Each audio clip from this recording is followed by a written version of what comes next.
고난이 보석이다라는 제목으로 말씀을 나누겠습니다. 특별히 다이아몬드가 나오기 전에는 인류의 가장 값비싼 보석하면 진주였다 그래요.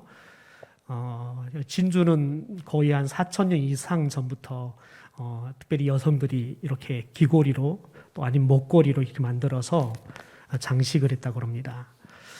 그런데 자연적으로 진주를 만드는 게 쉽지가 않아요. 조개들이 특별히 우리나라에서 굴이 이 진주를 만드는 데 사용되어지는데요.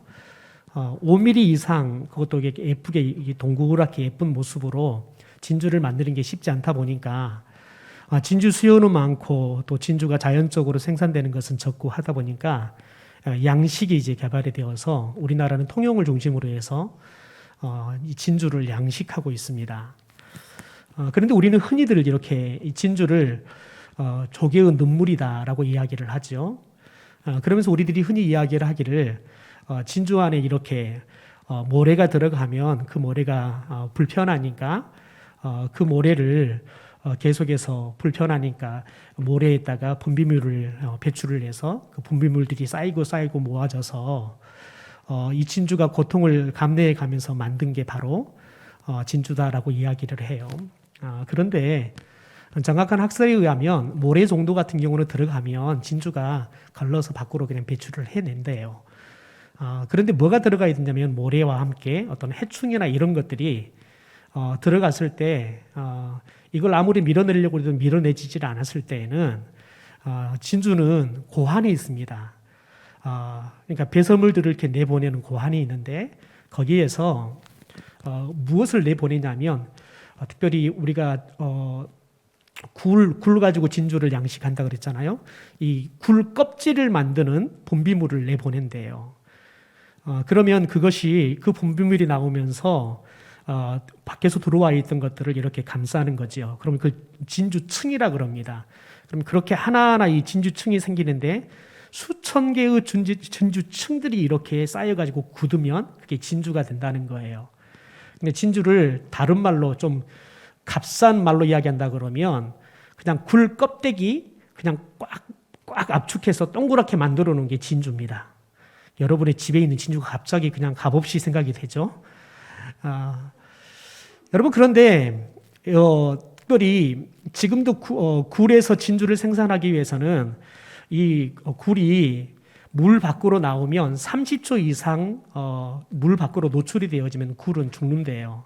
그러니까 특별히 이 굴에다가 진주를 생산하기 위해서는 요즘은 동그란 그런 구슬들을 집어넣어요. 그런데 고환을 이렇게 잘라가지고 거기 안에다가 그런 구슬들을 집어넣으면 이제 거기에서 이제 분비물들이 나와서 이제 쌓여가지고 보통 한 5년에서 10년 또 짧게는 한 3년 그 정도면 여러분들이 그런 귀중품으로 귀고리로 쓸 수 있는 진주가 생산이 된다 그럽니다. 그런데 그런 과정들이 어떻게 보면 진주 입장에서 우리가 굉장히 인간적으로 생각했던 진주 입장에서는 고통이죠. 왜냐하면 고환이 그냥 잘려야 된다는 거예요. 고환이 잘려지고 더 나아가서는 자칫 이 굴이 생명을 걸고 물 밖으로 나와야지만 그런 생산의 과정들을 거쳐갈 수 있다는 겁니다. 그러니까 우리가 진주를 얻기 위해서는 굴이 생명을 내어거는 시간들 그리고 자신의 고환이 임의로 잘려지고 또 그 안에 원치 않게 구슬이라는 이물질이 들어가서 자신을 방어하기 위해서 이런 분비물들을 내보내가지고 그것을 똘똘 이렇게 뭉치게 해서 또 쌓이고서 진주가 만들어진다는 거죠. 그러니까 저희 안에 들어오는 진주는 어떻게 보면 굴의 고통의 산물이라는 겁니다. 그런데 여러분 굴에게 있어서 그 고통은 곧 진주라는 보석이 되더라는 겁니다. 우리는 대부분 하나님께 그렇게 기도합니다. 나에게 고난이 오지 않게 해달라고 기도합니다. 여러분 그런데 이 기도는 하나님이 응답해 주지 않습니다.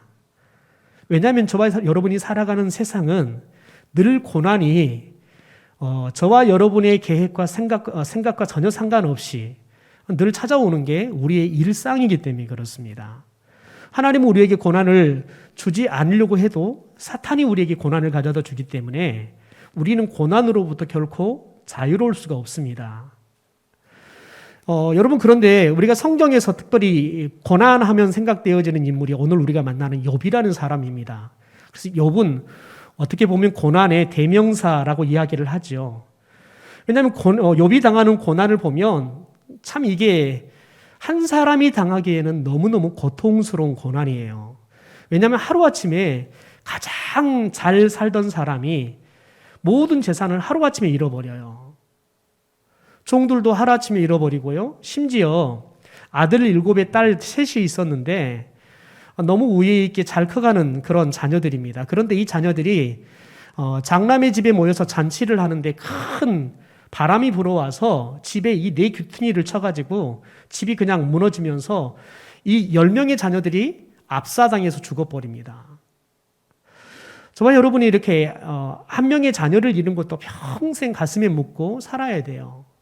문득문득 생각이 나면 참 이게 무엇으로 헤아릴 수 없고 이루할 수 없는 큰 아픔이죠. 그런데 욥은 10명의 자녀를 하루아침에 보내야 되는 그런 아픔을 겪어야 했습니다. 심지어 자신이 믿음을 지키는 문제 때문에 건강을 잃어버리죠. 그래서 머리끝부터 발끝까지 피부 질환으로 완전히 그냥 고난을 당합니다. 그럼에도 불구하고 욥이 믿음을 지키고 하나님을 원망하지 않으니까 아내가 욥을 저주를 하면서 집을 나가버립니다. 그러니까 믿음을 지키려다가 아내까지 집을 나가버리는, 그래서 정말 철저하게 세상에 홀로 고립되어 버리는 인생을 살게 되어집니다. 여러분, 이런 고통을, 아내도 집을 나가버리고 본인이 잘못해도 아니고 본인이 하나님 앞에 믿음을 너무너무 잘 지켜서 아내도 집을 나가버리고 자녀들도 10명이나 하루아침에 다 잃어버리고 재산을 다 잃어버려서 동방지역에서 가장 큰 부자가 하루아침에 가장 가난한 사람으로 전락해버렸습니다. 더 나아가서는 건강조차도 잃어버리는 그런 더 이상 희망을 찾을 수 없는 그런 고난의 최절정의 사람이 바로 욥이었습니다. 여러분, 그런데 욥하면 이렇게 고난의 대명사라고 말하지만 욥은 특별히 믿음에 있어서 성경이 등장하는 하나님께서 인정해주는 믿음을 가진 사람 중에 한 사람입니다. 하나님께서 욥에 대해서 어떻게 평가하는지 특별히 우리 욥기 1장 1절부터 3절의 말씀을, 욥을 소개하는 말씀을 좀 같이 한번 읽어볼까요? 같이 읽죠. 시작. 우스 땅에 욥이라 불리는 사람이 있었는데 그 사람은 온전하고 정직하여 하나님을 경외하며 악에서 떠난 자더라. 그에게 아들 7과 딸 3이 태어나리니라. 그의 소유물은 양이 7,000마리요 낙타가 3,000마리요 소가 500마리요 암나귀가 500마리이며 종도 많이 있었으니 이 사람은 동방 사람 중에 가장 훌륭한 자라. 여러분, 이 말씀을 우리가 조금 더 세번역 성경으로 조금 다시 좀 이야기한다 그러면 욥은 온전해서 흠이 없는 삶을 살았대요. 정직하게 살았대요. 특별히 하나님을 두려워해가지고 악한 일은 아주 멀리 하는 사람이었대요. 그러니까 하나님이 두려워서 늘 하나님 앞에서 두려움을 가지고 악은 멀리하는 사람이었다는 거예요. 또 자녀는 10남매를 두고 있어요. 그리고 동방에서 가장 으뜸 가는 부자다. 그러니까 가장 가쁘다라고 이야기를 해요. 여러분, 이 정도면 어떻습니까? 이 정도면 정말 하나님께 축복 중에 축복을 받은 사람 아니겠습니까? 이 정도면 저도 욥만큼 하나님을 믿을 것 같습니다. 저도 이 정도면 욥 정도 하나님 믿을 수 있을 것 같습니다. 여러분, 그래서 특별히 욥이 하나님 앞에서 정말 신앙을 잘 지켜가는 삶을 삽니다.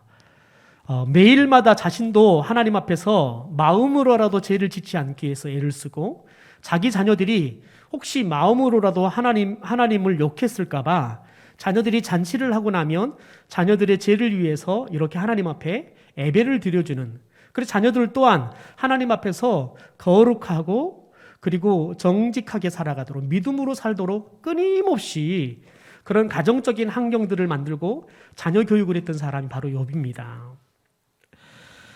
여러분, 하나님은 이런 욥이 얼마나 자랑스러워 보였냐면 하나님은 사탄에게까지 이런 욥의 믿음을 자랑합니다. 우리 욥기 1장 8절의 말씀을 세번역 성경으로 같이 한번 읽어보죠. 시작. 사단에게 말씀하셨다. 우리가 같이 한번 제가 읽어드릴게요. 좀 잘못된 것 같은데 우리 성경이네요. 같이 한번 읽어볼까요? 시작. 너는 내 종 욥을 잘 살펴보았느냐? 이 세상에는 그 사람만큼 정직한 사람, 그렇게 하나님을 경외하며 악을 멀리하는 사람은 없다. 어제부터 자꾸 뭐가 없어지네요. 설교를 준비를 다 했는데 어제 저녁에도 원고가 다 날아가 버려가지고 또 설교를 다시 준비를 했는데 오늘 아침에 또 날아갔네요. 사탄에게 말했다 말이 빠졌는데요. 하나님께서 사탄에게 그렇게 말하는 거예요. 이 세상에 있는 사람만큼, 이 세상에는 이 욥만큼 흠이 없고 정직한 사람, 그렇게 하나님을 경외하고 악을 멀리하는 사람이 없다. 이렇게 사탄에게 욥의 믿음을 자랑을 합니다. 그러니까 사탄이 하나님께 뭐라고 말하냐면, 하나님, 욥이 이유 없이 까닭 없이 그렇게 하나님을 잘 믿겠습니까? 욥에게 하나님께서 그렇게 많은 복을 주시고 또 자녀를 주시고 축복을 주니까 욥이 하나님을 잘 믿은 겁니다. 만약 하나님이 욥의 소유물을 치신다면 아마 욥은 하나님을 요구할 겁니다. 그래서 하나님께서 사탄에게 한번 그렇게 욥의 소유물들을 쳐봐라 이렇게 허락을 하지요. 그래서 사탄이 욥의 재산들, 자녀들을 다 가져가 버리는 그런 시험을 줍니다. 여러분, 그러면 과연 욥이 사탄의 말처럼 축복 때문에 하나님을 잘 믿었을까요? 욥이 하루아침에 하나님이 주었던 축복들이 다 사라져버리는, 잃어버리는 슬픔을 겪고 10명의 자녀들이 하루아침에 다 죽어버리는 아픔을 겪었습니다. 그때 욥의 모습이, 그 이후에 욥의 모습이, 욥의 믿음이 어떠했을까요? 여러분, 특별히 말씀을 보면 욥은 그런 극심한 고난 속에서 주저앉아 있지 않습니다. 그가 자리를 털고 일어납니다. 그리고는 자신의 옷을 찢으면서 머리를 다 삭발합니다. 그리고는 제2위에 앉아서 그리고 완전히 엎드려가지고 납작 엎드려서 회개를 하면서 하나님을 찬양하고 예배했다라고 이야기해요. 그리고 하나님을 전혀 원망하지 않았다라고 이야기합니다. 그래서 하나님께서 이런 욥의 믿음을 보고는 사탄에게 흥분하셔서 이렇게 칭찬합니다. 욥기 2장 3절의 말씀을 제가 읽어드리겠습니다. 여호와께서 사탄에게 이르시되 내가 내 종 욥을 주의하여 보았느냐? 그와 같이 온전하고 정직하여 하나님을 경외하며 악에서 떠난 자가 세상에 없느니라. 내가 나를 충동하여 까닭없이 그를 치게 하였어도 그가 여전히 자기의 온전함을 굳게 지켰다라고 이야기해요. 그러니까 그냥 욥이 믿음이 좋은 것 때문에 이런 고난을 당해서 욥이 하루아침에 재산을 다 잃어버리고 자녀를 잃어버리고 심지어 이제 건강도 잃어버리고 다 했지만 욥은 온전함을 굳게 지켰다는 거예요. 욥의 그 믿음이 축복 때문에 그렇게 하나님을 사랑하고 경외하고 믿음이 좋은 사람인 줄 알았더니 축복이 다 사라져버려서도 욥의 그 믿음이 끄떡하지 않은 굳건한 믿음이었다. 그래서 하나님께서 사탄에게 그렇게 자랑을 하는 겁니다. 여러분, 그런데 과연 욥의 믿음, 이 욥의 믿음이 우리는 이 1장, 2장에 나오는 욥의 믿음도 참 훌륭하다라고 이야기를 할 수 있습니다. 그래서 우리가 이런 욥의 믿음을 좀 우리도 본받았으면 좋겠습니다. 이런 자그마한 소망을 품을 수 있는데 놀라운 것은 뭐냐면 1장, 2장에 등장하는 욥의 믿음과 오늘 우리가 읽었던 42장에 등장하는 욥의 믿음은 완전히 질이 달랐다는 거예요. 여러분, 42장의 욥은 어떤 사람이고 어떤 믿음이었을까요? 우리가 객관적으로 봤을 때 1장의 욥보다 42장의 욥은 2배의 부자가 되었습니다. 42장 10절에 보면 이렇게 말합니다. 욥이 주께 자기 친구들을 용서해 주시리라고 기도를 드리고 난 다음에 주께서 욥의 재산을 회복시켜 주셨는데 욥이 이전에 가졌던 모든 것보다 배나 더 돌려주셨다. 우리 성경에는 갑절의 은혜를 주셨다. 2배의 은혜를 주셨다라고 이야기해요. 근데 재밌는 건 뭐냐면 하나님께서 돌려주셨다라고 이야기해요. 돌려주셨다. 그러니까 욥의 축복은 누구 거냐면 하나님 거라는 거예요. 그러니까 하나님 거에서 가져가기도 하시고 다시 욥에게 돌려주시기도 할 수 있는 그 주권을 가지신 분이 하나님이라는 거예요. 그런데 그 하나님께서 욥에게 2배로 다시 돌려주셨다라고 이야기해요. 또한 12절, 13절에 보면 구체적으로 이야기를 합니다. 주께서 욥의 말년에 이전보다 더 많은 복을 주셔서 욥이 양을 14,000마리, 낙타를 6,000마리, 소를 1,000결이, 나귀를 1,000마리나 거느리게 하셨다. 그리고 그는 아들 7과 딸 3을 낳았다. 여러분, 이게 42장에 나오는 욥의 모습입니다. 여러분, 그런데 우리는 여기서 1장의 욥과 42장의 욥이 무엇이 다르다라고 말한다 그러면 우리는 이 말씀 속에서 욥이 재산이 2배로 늘었습니다. 이렇게 이야기할 수 있습니다.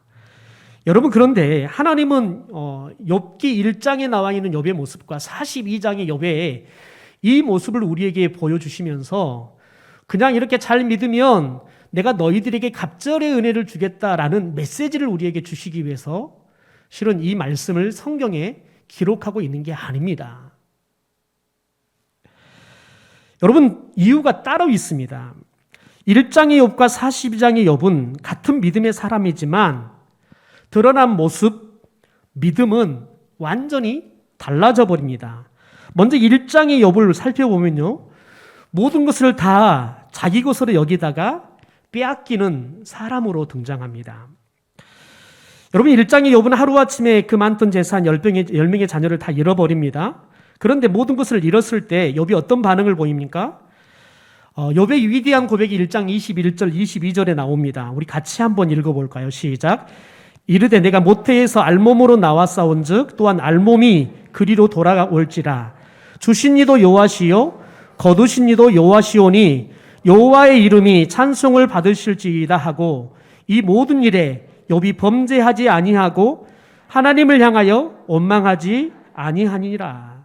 보십시오. 이 모든 일에 욥이 당하는 그 고난마다 범죄하지 않았대요. 하나님을 향해서 원망하지 않았대요. 떠나가서 욥이 위대한 신앙의 고백을 하잖아요. 내가 엄마 뱃속에 나올 때 알몸으로 나왔고 내가 또 알몸으로 다시 돌아간다는 거예요. 주신 이도 하나님이시고 거둬가신 이도 하나님이다. 여러분, 이 고백만 보면 정말 위대한 신앙의 고백입니다. 여러분, 저는 목사이지만 이런 고백 못할 것 같습니다. 하루아침에 재산을 다 잃어버리고 2 자녀가 하루아침에 다 세상을 떠나버린다. 그러면 저는 일어나긴커녕 일어날 수도 없을 것 같습니다. 제가 신대원을 졸업하고 첫 사역지를 나가려고 한 지역에 있는 교회 면접을 보러 갔어요. 그런데 목사님의 얼굴빛이 새카매요. 그리고 면접을 보는데 목사님이 힘이 하나도 없어요. 그래서 마음 안에 불편한 게예요. 이게 이 목사님과 같이 목회를 하면 목회가 잘 될까라는 우려가 생겼어요. 그런데 이야기를 들어보니까 목사님이 섬에서 목회를 하다가 나오셔서 그런데 목회를 개척을 해서 목회했는데 교회가 아주 잘 되었어요. 그래서 꽤 큰 교회로 부흥을 한 겁니다. 그러니까 그걸만 보면, 열매라 보면 굉장히 사역할 만한 매력적인 교회였어요. 그래서 그 교회에 사역을 하는 걸로 결정을 했습니다. 그리고 돌아왔는데 나중에 어떤 이야기가 들었냐면 그 해 여름에 청년들을 데리고 중국에 선교를 갔어요. 그런데 호텔 수영장에서 청년이 죽는 사고가 난 거예요. 근데 그 청년이 목사님의 아들이었어요. 다행히 성도의 아들이 아니라 청년들 중에서 믿지 않는 집에 자녀들인데 그런 자녀들이 죽지 않고 목사의 아들이 죽어서 그나마 교회가 큰 시험을 당하지 않아서 다행이다. 그렇게 또 목사님이 말을 하기도 하고 위로가 됐는데, 목사로서는 그렇게 이야기하지만 아버지로서 아들을 잃은 것은 그 슬픔을 감당이 안 되는 거예요. 그래서 깊은 우울감 가운데 목사님도 사모님도 아주 힘들어하고 있는 시간들을 보내고 계셨어요.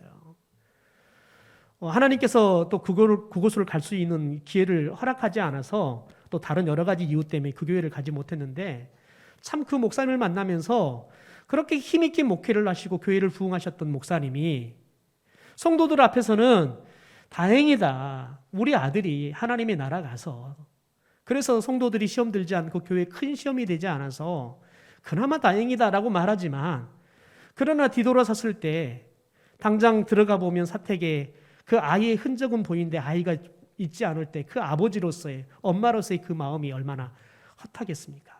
그러니까 여러분 그게 신앙으로 극복이 되지 않는 거예요. 목사의 영성으로도 극복이 되지 않는 거예요. 그래서 깊은 우울감 가운데 약을 먹지 않으면 안 되는 그런 상황을 맞닥뜨리고 있는 것을 봐야 했습니다. 여러분 그렇습니다. 그런데 오늘 욥은 한 명도 아니고요. 10명의 자녀를 잃어버렸어요. 하루아침에 모든 걸 다 잃어버렸다는 거예요. 아무것도 없어요. 아내도 욕하고 저주하고 나가버렸어요. 건강도 잃어버렸어요. 남아있는 것은 여러분 쓸모가 없는 목숨줄 하나 남아있는 거예요. 포기해버리고 싶은 목숨줄 하나 남아있는데 하나님을 향해서 전혀 원망하지 않았대요. 모든 일에 욥은 범죄하지 않았대요. 오히려 회개하고 예배했대요. 여러분 오늘 이렇게 예배하다가 다음 주에 조금만 아파도 우리는 교회가 별로 오고 싶지 않을 거예요. 여러분 자식을 잃어버려도 하나님 앞에 예배하는 것을 더 열심히 했다니까요. 땅에 납작 엎드려서 하나님을 찬양하면서 회개하면서 더 뜨겁게 하나님을 예배했다니까요. 여러분 저와 여러분이 이 믿음이 저와 여러분에게도 품어지는 믿음이 되기를 소망합니다. 여러분 그런데 욥은 정말 하나님을 원망하지 않았을까요? 겉으로는 그렇습니다. 그러나 속으로는 아니었습니다. 1장과 2장에 나타난 욥의 모습과 3장에 나타나는 욥의 모습이 완전히 딴판입니다. 3장을 가면 욥은 자신의 생일을 저주합니다. 차라리 자신이 이 세상에 태어나지 않고 어머니 뱃속에서 죽어버렸으면 내가 좋았을 뻔했다 푸념하며 푸념을 늘어놓습니다. 이 세 명의 친구들이 이루하게 왔는데 논쟁을 벌입니다. 여러분 그런데 욥은 시종일관 탄식하고 원망하고 항의하고 절망하고 항변합니다. 우리가 방금 읽었던 욥기 1장 21절 22절에 그런 위대한 신앙의 고백을 했던 욥의 모습은 찾아볼 수가 없습니다. 여러분 그래서 성경에서 욥이 입으로 범죄하지 않았다라고 이야기를 해요. 그러니까 말로는 범죄하지 않은데 마음은 그렇지 않았다는 거예요. 욥도 사람이니까요. 그래서 어떤 신학자는 욥에 대해서 인내하다 복을 받은 사람이다. 또 원망하다가 회개한 욥이다. 이렇게 표현을 하기도 합니다. 그러니까 오늘 우리가 고난의 입장에서 봤을 때 욥은 원망을 하다가 회개한 사람이다라고 평가할 수 있겠지요. 여러분 그런데 42장의 욥은 처음부터 내 것이 아니라고 여기면서 기꺼이 하나님이 다시 달라고 하면 드릴 수 있는 사람으로 믿음으로 새롭게 거듭나게 되는 것을 보게 되어집니다. 여러분 1장의 욥과 42장의 욥은 동일한 사람입니다. 그런데 1장의 욥과 42장의 욥이 어떻게 이런 다른 모습, 다른 믿음으로 변화되었을까요? 여러분 그것은 뭐냐면 욥이 1장부터 42장을 통해서 고난이라는 용광로를 통과하면서 그가 새롭게 변화가 된 겁니다. 그런데 여러분 중요한 건 뭐냐면 어떤 변화냐면 이 고난을 겪으면서 하나님이 누군가에 대해서 제대로 배우고 알게 된 거예요. 여러분 하나님이 누군가를 배우게 되자 자신이 누군가에 대해서도 제대로 알고 생각의 변화가 일어난 겁니다. 종교개혁자 칼빈은 그가 기록했던 기독교 강요회에서 이런 질문을 합니다. 하나님, 저는 누구입니까? 그런데 특별히 칼빈은 이렇게 질문을 하면 답을 씁니다. 그런데 하나님 저는 누구입니까? 라고 질문하고 답을 쓰지 않습니다. 그리고 나는 바로 이어서 이런 질문을 다시 합니다. 하나님, 당신은 누구십니까? 이 질문을 합니다. 왜 칼빈은 대답을 하지 않고 다음 질문으로 하나님, 당신은 누구십니까? 라는 질문을 했을까요? 칼빈은 그 이유를 하나님을 알면 인간을 알기 때문이다 라고 답을 하고 있습니다. 처음에 질문을 하나님 저는 누구입니까? 저라는 인간은 누구입니까? 질문을 했는데 하나님 당신은 누구십니까? 이 질문에 대한 답을 알게 되어지면 내가 누군지를 알기 때문에 하나님 제가 누굽니까? 라고 질문하고 답을 하는 것이 아니라 하나님 당신은 누구십니까? 라고 질문을 했다는 겁니다. 여러분 우리가 하나님을 제대로 알게 되어지면 내 자신의 모습에 대해서 제대로 알게 되어집니다. 여러분 그러면 욥은 하나님을 어떻게 제대로 하나님을 알게 됐을까요? 오늘 5절에 그 답이 나옵니다. 우리 5절의 말씀을 세번역 성경으로 같이 한번 읽어볼까요? 같이 또 시작. 주님이 어떤 분이시라는 것을 지금까지는 제가 귀로만 들었습니다. 그러나 이제는 제가 제 눈으로 주님을 뵙습니다. 그러니까 욥이 지금까지는, 다시 말해서 1장, 2장에서는 귀로 들어서 배운 하나님이었다는 거예요. 그런데 이 고난을 통해서 그가 깨닫는 건 뭐냐면 하나님을 눈으로 보고 직접 만난 하나님을 그가 알게 됐다는 거예요. 여러분 생각해 보십시오. 과연 귀로 듣고 배운 하나님이 더 정확할까요? 아니면 눈으로 보고 직접 만난 하나님이 더 정확할까요? 여러분 우리는 백문이불여일견이라고, 여러분 들어서 안 것보다 직접 보고, 그리고 내가 만져보고, 그리고 내가 만나보고 아는 것이 더 정확하다는 것을 누구나 다 잘 압니다. 여러분 욥이 하나님을 귀로 들어서 배운 하나님이었을 때는 그가, 여러분 하나님이 칭찬할 만한 믿음을 가질 수 있을 만큼 열정적인 믿음을 가진 사람이었습니다. 여러분 그런데 하나님에 대한 오해가 있었어요. 자신은 자신의 노력을 통해서 의롭게 살 수 있다 생각했어요. 하나님께 그러면 인정을 받을 수 있을 거라 생각했어요. 실제 성경에도 하나님이 다른 사람과 비교했을 때 욥을 칭찬하십니다. 여러분 그런데 그것은 다른 사람과 비교했을 때 욥이 완전하다는 거지, 하나님처럼 욥이 제가 전혀 없는 완전한 사람이다 라고 말하는 게 아니에요. 다른 사람보다 믿음이 더 낫다라고 이야기하는 거지요.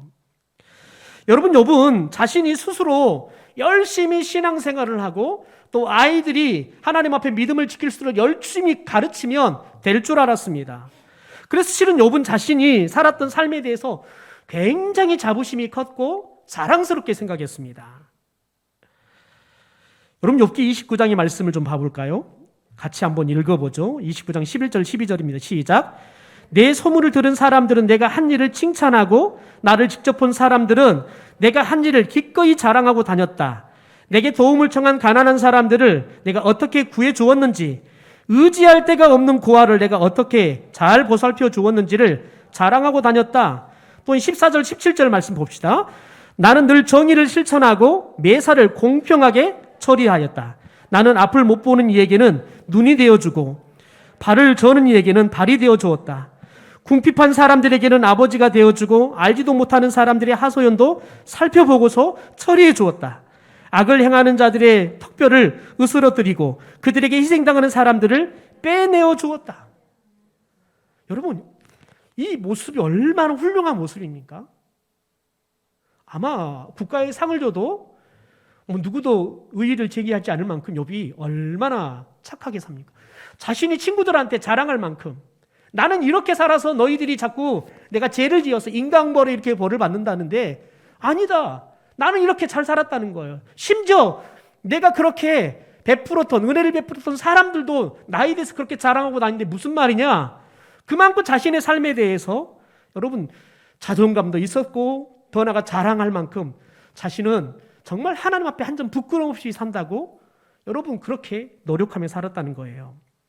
심지어 여러분 31장에는 만약 혹시 내가 잘못한 게 있다면 내가 벌을 받아도 싸다 할 만큼 자신의 삶에 대해서 그렇게 여러분 자신감이 있었어요. 그런데 여러분 42장의 욥은 전혀 다른 모습으로 나옵니다. 욥은 감히 하나님 앞에 자기 이야기를 하지 못합니다. 너무도 완전하고 위대하고 거룩하신 그분 앞에 서고 보니까 지금까지 자신이 생각하고 자랑했던 그 모든 것들이 얼마나 잘못된 것인가를 알게 되었습니다. 우리 2절과 3절의 말씀을 세번역 성경으로 같이 읽어보죠. 시작. 주께서는 못하신 일이 없으시다는 것을 이제 저는 알았습니다. 주님의 계획은 어김없이 이루어진다는 것도 저는 깨달았습니다. 잘 알지도 못하면서 감히 주님의 뜻을 흐려놓으려 한 자가 바로 저입니다. 깨닫지도 못하면서 함부로 말을 하였습니다. 제가 알기에는 너무나 신기한 일들이었습니다. 여러분 보십시오. 이제야 주님이 못할 일이 없는 전지전능하신 분이라는 것을 이제 알았대요. 여러분 욥은 1장에서 2장에서 자신은 하나님에 대해 너무 잘한다고 생각했어요. 그래서 하나님의 뜻대로 자신은 하나님의 마음에 쏙 들도록 열심히 살았다고 자부했다니까요. 그런데 하나님을 만나고 보니까요, 하나님에 대해서 제대로 눈으로 보고 만나고 보니까, 그래서 하나님을 제대로 알고 보니까 그게 얼마나 잘못된 일인지를 알게 됐다는 거예요. 여러분, 그러면서 6절에 이런 고백을 합니다.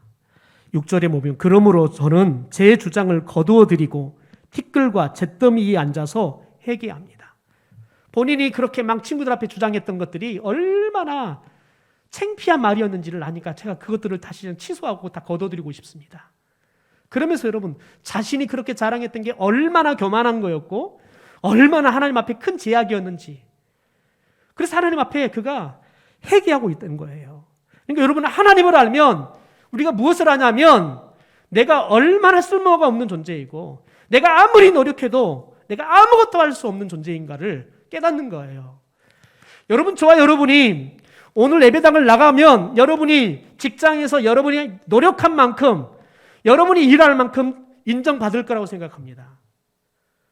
저도 여러분 우리 교회 오면서 제가 목회 잘할 거라고 자신하고 왔습니다. 여러분, 그런데 깨닫는 건 뭐냐면 아무리 노력하고 애를 써도 하나님의 은혜가 아니면 아무것도 할 수가 없어요. 어린아이 하나, 여러분, 어린아이 하나 바꿀 수가 없어요. 요즘 저희 교회 유기견 한 마리가 있어서 하다 굶고 있어서 좀 이렇게 밥을 줘요. 또 동네 분도 밥을 좀 두려고 좀 갖다 줘서. 여러분, 그런데 그 개도 일주일 동안 아무리 여러분 가르쳐 보려고 해도 여러분 먹이 아니면 안 돼요. 제 말을 듣는 게 아니라 먹이를 주려고 그러면 말 듣지 제 말은 안 듣는다니까요. 여러분, 개 한 마리조차도 앉아, 너 그대로 있어, 먹으라 그러면 먹어. 여러분, 이 말 하나로 훈련을 못 시킨다니까요. 개 한 마리도 하나님의 은혜가 아니면 변화시킬 수 없는 게 저와 여러분이에요. 그러니까 욥은 철저하게 1장에서는 지금 하나님이 주신 게 마치 내가 믿음이 좋아서 내 믿음의 대가로 내가 하나님께 축복을 받아서 이것은 내 거인 것처럼 착각했다는 거예요. 그런데 여러분, 시간이 지나서 고난을 통해서 하나님에 대해 제대로 알고 보니까 이게 하나님께서 내게 내 믿음이 좋아준 게 아니라 하나님 것을 거저 준 거예요. 내가 믿음이 좋은 것도 하나님이 은혜 때문에 믿음이 좋은 거지, 내가 특별히 더 착해서, 내가 특별히 더 열심히여서 믿음이 좋은 게 아니라는 거예요.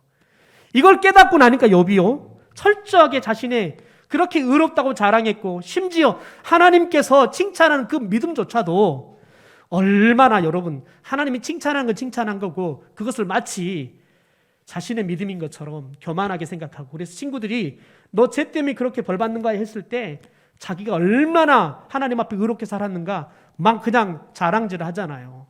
그런데 그게 정말 하나님을 제대로 알지도 못하고 함부로 짓거리는 말이었다라고 하나님께 고백하는 거예요. 여러분, 그리고 나니까 하나님께서 어떤 복을 주십니까? 욥에게 2배의 복을 주시는 거예요. 왜요? 그때부터 그 복은 욥은 자신의 의를 세우고, 여러분, 자신의 영광을 쓰지 않아요. 하나님을 위해서 쓸 수 있는 그릇이 됐기 때문에 하나님께서는 욥에게 갑절의 은혜를 주신 줄 믿습니다. 이혜령 교수가 자신이 하나님을 어떻게 알게 됐는지 이야기를 황금 평균의 이야기를 가지고 이야기합니다. 여러분, 황금 평균은 남극에 사는데 남극이 가장 추운 날씨가 되어지면 이 황금 평균은 어떻게 된 게 극지방으로, 가장 추운 지방으로 몰려든대요. 그런 다른 동물들은 다 떠난대요. 더 따뜻한 곳을 향해 떠나간대요. 그런데 중요한 건 뭐냐면 그 추운 날씨에 그 극지방으로 모여들어서 무엇을 하냐면 새끼를 한대요. 왜냐하면 그 추운 영하 40도가 넘는 그곳에 자기들 외에는 아무것도 없는 거예요. 그러니까 새끼를 낳으면 새끼들이 가장 안전하게 태어나고 자랄 수 있는 환경이 만들어지는 거예요. 그리고 다른 사람에게는 살 수 없는 영하 40도가 황금 평균에게는 그들이 자녀들, 그 새끼를 낳고 새끼들을 안전하게 키울 수 있는 그런 평화로운 보금자리가 되더라는 거예요. 그래서 본인도 영하 40도와 같은 고난을 만났다는 거예요. 그래서 그 고난을 통해 하나님을 만났다는 거예요. 자신의 딸이었던 여러분, 자신의 딸이었던 이민아 목사가 암으로 죽어가요. 자신의 손자가 죽어가요. 자신도 목숨을 내어 걸고 수술을 해야 되는 고난을 당해요. 그런데 그런 고난을 통해서 하나님의 사랑을 경험했다는 거예요. 그래서 자신이 만난 하나님의 사랑은 영하 40도의 하나님의 사랑이다라고 이야기해요. 영하 40도의 고난을 통해서 만난 하나님의 사랑이다라고 이야기하는 겁니다. 그렇습니다, 여러분. 오늘 우리에게 닥쳐오는 고난은 저와 여러분을 넘어뜨리게 하는 사탄의 전략이지만 하나님은 그 고난조차도 저와 여러분이 하나님 앞에서 정금처럼 귀한 보석으로 새로워지게 하는 하나님의 연단의 시간으로 우리를 사용하실 줄 믿습니다. 우리 욥의 마지막 고백을 함께 나누면서 같이 말씀을 마치도록 하겠습니다. 욥기 23장 10절 말씀 같이 읽죠. 시작. 나의 가는 길을 그가 아시나니 그가 나를 단련하신 후에는 내가 점금같이 나오리라. 여러분 지금 고난을 당하고 있습니까? 하나님은 여러분을 점금처럼 만들어가고 계신 줄 믿습니다.